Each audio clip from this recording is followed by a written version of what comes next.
হ্যাঁ, আসসালামু আলাইকুম ভিভোস। আমি চলে আসলাম মঞ্জু স্যারের নার্সারিতে। আসে দেখছি যে অনেক লোক এখানে চারা নিতে আসতে। তে চারাগুলা সবাই বলছে মাশাআল্লাহ অনেক ভালো। তারপরে এবার আবার নতুন জাত। তে স্যারের কাছ থেকে আমি একটু কথা বলবো। স্যার আসসালামু আলাইকুম। ওয়ালাইকুম আসসালাম। স্যার হচ্ছে আমি শুনতে পেলাম যে অনেক অনেক নতুন চারা আবার তৈরি করছেন। তে এটা কি চারাগুলা?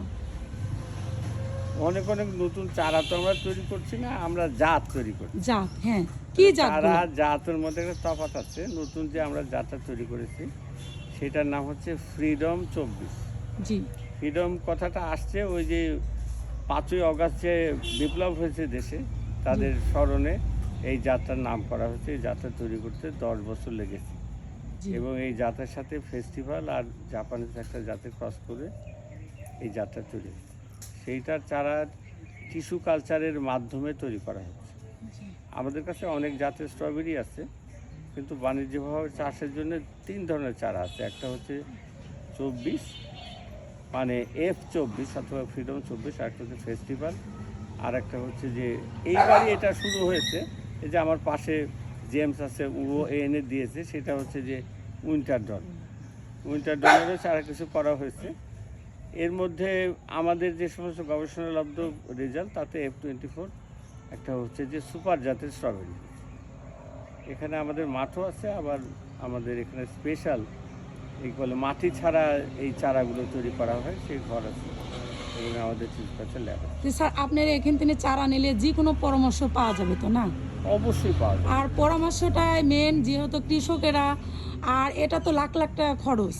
যদি কৃষকেরা প্রথমে হুট করে করে মার খাই গেল, তাহলে তো অনেক দুর্বলতা হয়ে পড়লো।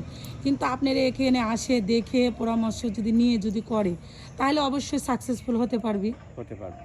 আমরা যেমন যেটা করি যে আমরা কৃষকরা এখানে আসলে তাকে প্রথমে বলি যে আপনি যদি স্ট্রবেরি কেন যে কোনো চাষ করেন, সেই চাষ সম্পর্কে আপনি অদ্যপান্ত আগে জানেন। জি, আমরা স্ট্রবেরি কথা জিজ্ঞেস করলে তাদের আইডিয়া দিই। তারপরে তারা যদি মনে করে এই আমাদের কথা অনুসরণ করে এখন পর্যন্ত আমরা শুনিনি যে আমাদের পরামর্শ অনুসারে যারা করেছে তারা কেউ ঠকেছে। কারণ আমাদের এই অর্জিত জ্ঞান তৈরি করতে না 35 বছর লেগেছে। 96 সাল থেকে বাংলাদেশে স্ট্রবেরির গবেষণা করি। সেই জন্য আমরা কৃষকদের বলবো, আপনারা যদি কেউ স্ট্রবেরি চাষ করতে চান, জি। প্রথমে স্ট্রবেরি কী ধরনের ফল এবং কিভাবে তৈরি করতে হবে সেটা জানেন। তারপরে টিস্যু কালচারের চারা থেকে নিজে চারা তৈরি করে স্ট্রবেরি চাষ করুন। একটু লাভ প্রথমে আগে চারাটাই মেন। চারাটাই আচ্ছা স্যার, আপনাকে অনেক অনেক ধন্যবাদ বলার জন্য। তে আপনারা যেখানে সেখানে চারা নেবেন না, যদি ভালো চারাটা নিলে ভালো হবে। আর সবাই জানে যে মা ভালো হলে সা ভালো হয়। তা আপনারা অবশ্যই অবশ্যই যেখানে যে কাজই করবেন দেখে শুনে জেনে তারপরে করবেন, তাহলে অবশ্যই অবশ্যই লাভবান হতে পারবেন। আল্লাহ হাফিজ। অবশ্যই।